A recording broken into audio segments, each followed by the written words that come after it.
Audio Jungle. Minasan, konnichiwa, balik lagi di channel Mimin. Apa kabarnya kalian semua? Semoga kabarnya baik-baik saja. Di video kali ini Mimin bakalan nerusin alur cerita anime yang berjudul Shunjike no Kodomotachi. Buat kalian yang belum nonton episode sebelumnya, disarankan untuk menonton terlebih dahulu. Linknya ada di deskripsi video ini. Oke, tanpa berlama-lama lagi, langsung saja ke video intinya. Ketika sampai di rumah, dia mendapatkan selamat dari saudara-saudarinya. Dilanjutkan dengan pijitan yang dilakukan oleh si Arata kepadanya. Nampak Minami merasa kakinya lebih baik daripada sebelumnya. Dia merasa bersemangat buat minggu depan nanti. Terus nanti sebelum ke final, dia akan dipandu sama pelatih untuk supaya kakinya sembuh total. Si Minami berterima kasih kepada si Arata sudah menemaninya latihan selama ini. Lalu dia menyimpan bukunya soal latihan dan pijit begitu. Siapa tahu nanti dia butuh lagi ya kan. Anime dilanjutkan kembali setelah di episode sebelumnya. Terakhir si Minami mau ikutan final turnamen, orangnya tidak ada. Tidak tahu kemana, alhasil saudara-saudarinya mencari keberadaan si Minami. Terutama di kamarnya sendiri, tapi nampak tidak ada orangnya. Padahal sebentar lagi udah mau pukul 9 yang dimana pertandingannya akan segera dimulai. Tak lama kemudian muncullah orangnya yang habis dari minimarket katanya. Dia bicara dengan santainya bahwa dirinya tidak ikut serta dalam final. Orang-orang belum mengetahui tentang cederanya tersebut. Dia cuma bilang kalau dirinya tidak didaftarkan di final. Minami langsung menuju ke kamarnya dan disusul oleh si Arata yang mengikutinya. Karena dia khawatir, dia pasti menangis di kamarnya, tapi pas dia masuk malah lagi ngemil. Arata ke sana mau menanyakan kenapa dia tidak ikut serta gitu kan. Memang iya dia cedera, tapi kenapa? Padahal kemarin saja pas diurut dia terlihat bersemangat dan ingin membuktikan kepada senpainya kalau dia bisa memberikan perpisahan yang keren sama beliau. Tapi endingnya malah jadi seperti ini. Dia mengakui kalau Minami ketahuan sama Shinao-san dan juga pelatihnya bahwa dia sedang cedera, makanya pelatih tersebut tidak mau mengambil resiko untuk memasukkan si Minami. Sekarang mungkin udah ada penggantinya, sedangkan Minami disuruh beristirahat. Karena tidak nampak muka penyesalan dari si Minami, si Arata pun mau gimana ya kan. Dia pun akhirnya menerima dan keluar dari kamarnya. Namun sekali lagi dia tidak habis pikir saja. Kalau si Minami bisa selapang dada itu menerima kenyataan seperti ini, padahal tahu sendiri dia mempunyai tekad yang kuat. Tak lama kemudian ada si Shion yang ngajak buat ngobrol. Di sana Shion mau bercerita kepada si Arata, yang dimana pas pagi hari sebenarnya Shion melihat si Minami sedang menangis di belakang rumah. Cuma dia yang udah mengetahuinya enggan untuk mendekatinya, apalagi memberitahu yang lain. Dia berusaha buat membiarkan si Minami nangis lepas dulu. Otomatis dengan dia nangis seperti itu, dia berbohong dengan dirinya sendiri. Kalau sebenarnya dia masih belum menerima, tidak ikut serta di final tersebut. Maka dari itu si Arata kembali ke kamarnya. Benar saja dia sedang menangis. Minami yang kaget akan kedatangannya langsung diajakin keluar. Saudara-saudarinya udah pada nungguin. Mereka berencana untuk membawa si Minami ke pertandingan. Mereka ingin Minami menyelesaikannya. Mereka secara terpaksa menyuruh si Bandri menyetir mobil, padahal orang ini masih belum lancar dalam mengendarai mobil. Sampai-sampai di dalam mobil itu pada ribut, apalagi terkait jalannya yang sedang macet banget kayak gitu. Bandri sangat ketakutan ketika sedang menyetir mobil. Di sana Minami membayangkan pas kemarin dia ketahuan kalau kakinya sedang bermasalah. Dan secara terpaksa si Minami harus dicoret.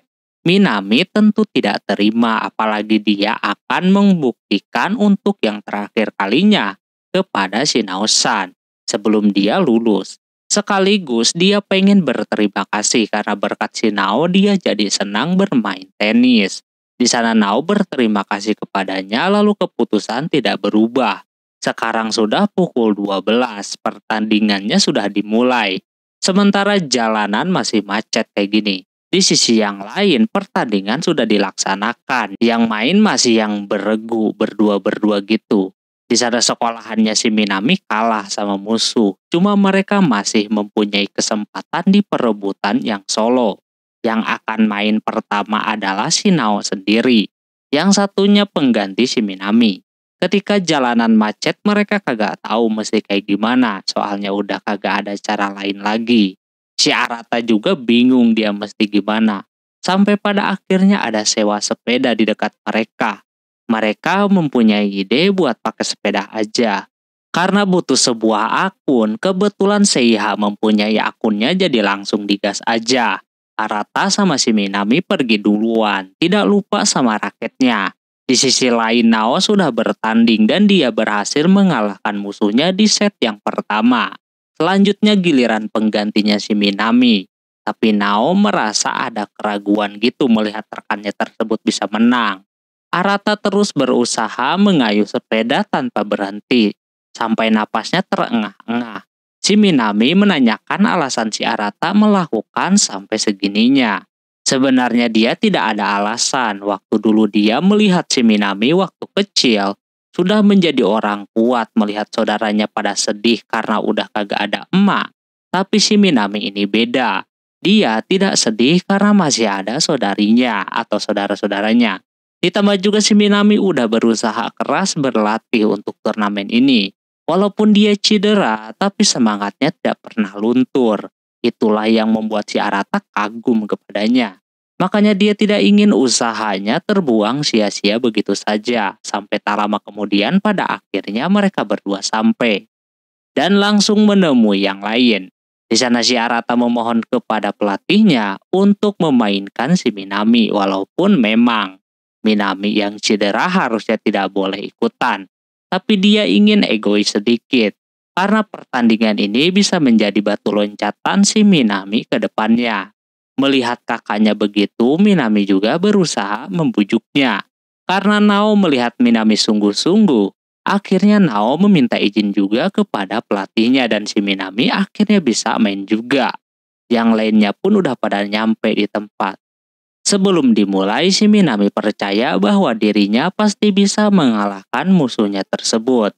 Dengan ada rasa gemetar, tidak pede, dan gugup, semua itu hilang ketika ada banyak saudarinya di atas sana mendukung dirinya.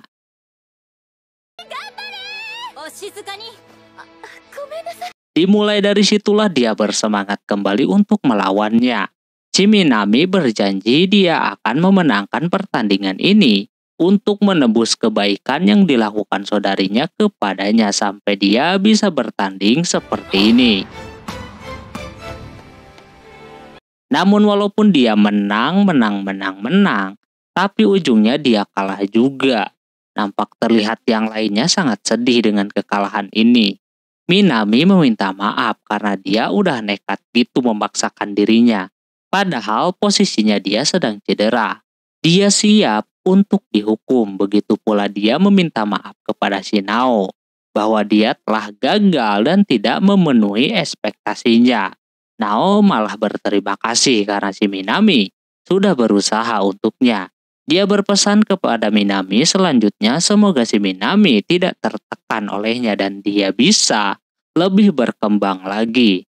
Soalnya dialah orang yang jago di antara yang lainnya. Di sisi yang lain saudaranya udah pada nungguin si Minami yang belum balik. Oka masih kagak percaya kalau si Minami bisa kalah. Dia nyalahin wasitnya karena menurutnya kurang adil itu wasit. Sementara Arata sedang mencari keberadaan si Minami. Di sana Minami sedang duduk di taman sendirian. Disamperinlah ya kan sama si Arata. Minami lagi-lagi meminta maaf kepada si Arata dan yang lainnya. Karena usahanya tidak bisa dibayarkan sama kemenangan. Dan di situ dia menyalahkan dirinya sendiri. Dan yang lebih buruknya lagi, si Minami ini seperti tidak jujur dengan dirinya sendiri. Pas dia ngajak pergi, si Arata langsung memeluknya. Dia bilang bahwa si Minami tidak boleh berbohong lagi apalagi sama dirinya sendiri. Kalau dia sedang sedih, menangislah, jangan ditahan. Dan pada akhirnya dia mulai bisa jujur sama dirinya. Kalau memang dia benar-benar gagal, padahal dia udah latihan keras banget. Tapi hasil akhirnya seperti ini pasti terasa menyakitkan. Padahal dia ingin sekali menjadi yang terkuat, bisa mengalahkan semua musuhnya dan menjadi nomor satu lah intinya gitu. Setelah itu si Minami terlihat sedang mandi dan dia masih memikirkan kejadian sebelumnya dengan si Arata. Yang dimana dia mengagumi motivasinya dan juga ketika dia menenangkan si Minami sambil memeluknya membuat dirinya sedikit baper. Di sisi yang lain para saudarinya masih ngobrolin soal si Minami, terutama si Oka yang masih belum menerima kekalahan si Minami. Karena menurutnya wasitnya tidak adil. Harusnya si Minami bisa menang katanya. Tapi di sana Arata menenangkannya, tapi Oka kekeh kagak mau kalah.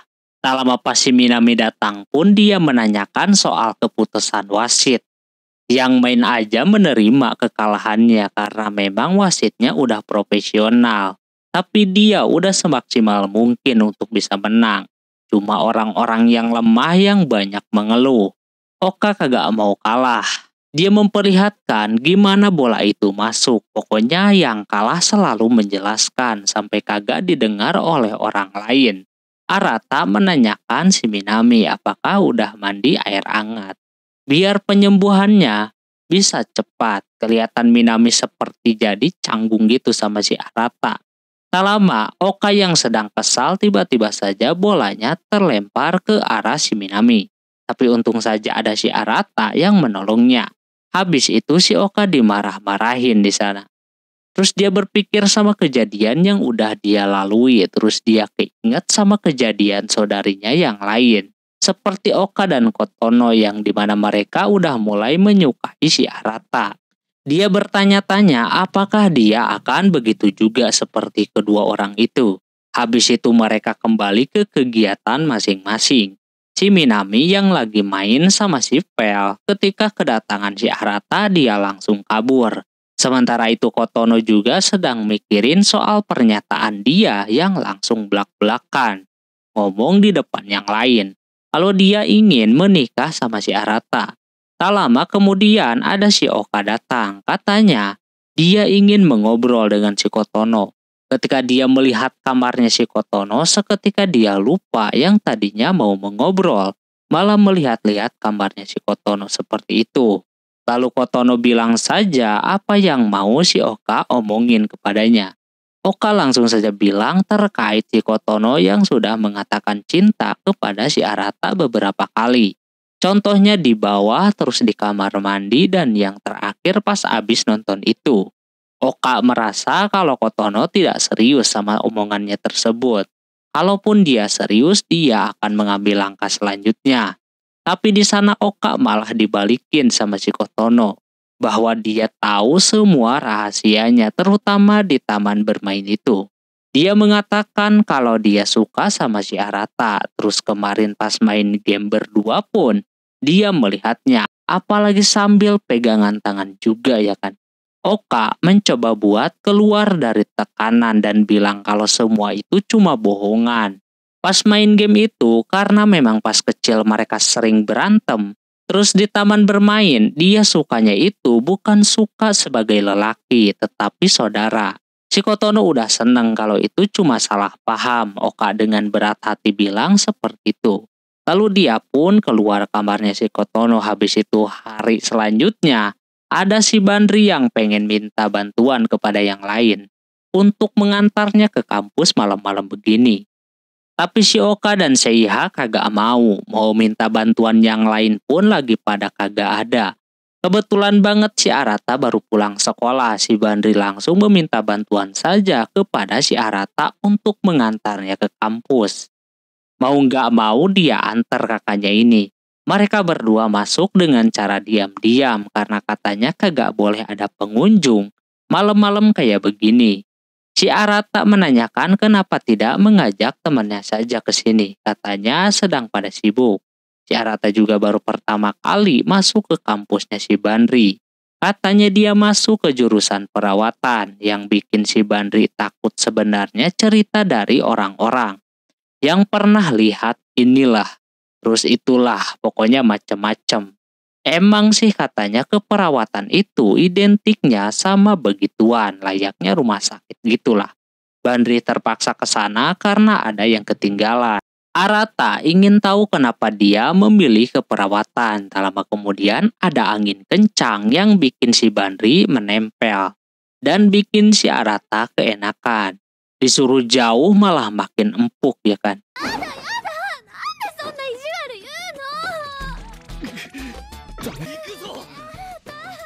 Alhasil mereka meneruskan kembali perjalanannya sampai makin lama makin sepi.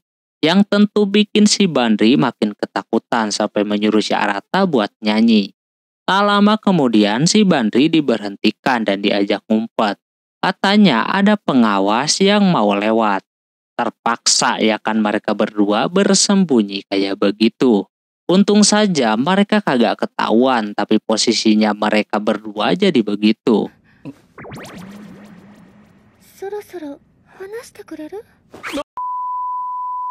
Arata belum menyadari kalau dirinya dapat banyak. Pas dikasih tahu barulah dia mau lepas. Bandri keburu malu kayak begitu. Tapi dia bisa merasakan perbedaan si Bandri yang masih kecil sama yang sekarang. Badannya sudah ramping, lembut, dan juga mantap. Arata? Habis itu mereka meneruskan kembali perjalanan. Tak lama Bandri masuk ke ruangan klub. Katanya itu klub dirinya. Di luar ekspektasi si Arata, dia kira klub anak kuliahan itu bakalan lebih ke dewasa, ada hal lebih rapih banget. Di sana banyak sekali boneka, terutama barang yang ketinggalan.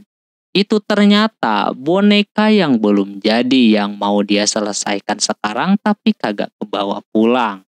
Dia menceritakan kenapa dia masuk sekolah keperawatan. Dia cerita awal mula dia masuk kuliah, dia diajakin kunjungan ke sebuah rumah sakit. Dan di sana terdapat banyak anak-anak yang dirawat dalam waktu yang lama. Tidak semua anak-anak bahagia, ada juga yang harus dideketin sama perawat. Baru dia mau berinteraksi. Dimulai dari situlah, dia mulai tertarik masuk ke perawatan. Nah, boneka ini yang dia buat itu untuk kesana juga nantinya. Dan yang paling penting, kenapa dia milih keperawatan? Karena waktu kecil dia banyak menghabiskan waktu di rumah sakit nemenin emaknya.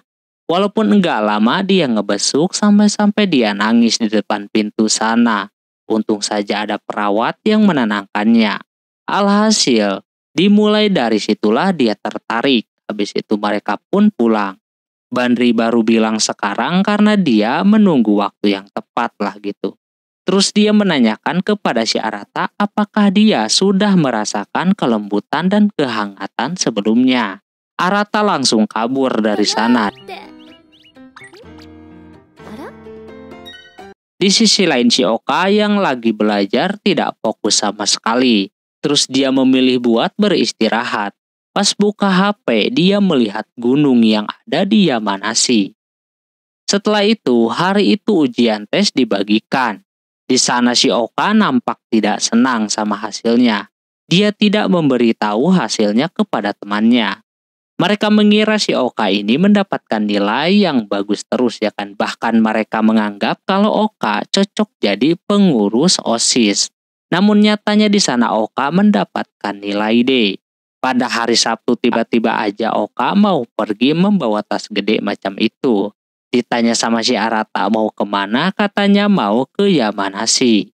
Arata merasa kalau di sana kagak ada kerabat atau saudara dekat gitu kan. Di sana dia membiarkan si Oka pergi, lagian libur juga 3 hari. Mungkin dia membutuhkan waktu untuk sendiri setelah kejadian kemarin. Namun setelah dia lepaskan seperti itu dan menjalani hari seperti biasa, sudah 3 hari si Oka belum juga pulang. Oke, mungkin segitu dulu untuk episode kali ini. Mohon maaf bila ada kesalahan dalam penyebutan nama, tempat, atau yang lainnya. Dan sampai jumpa di video selanjutnya. Jamata nih. Bye-bye.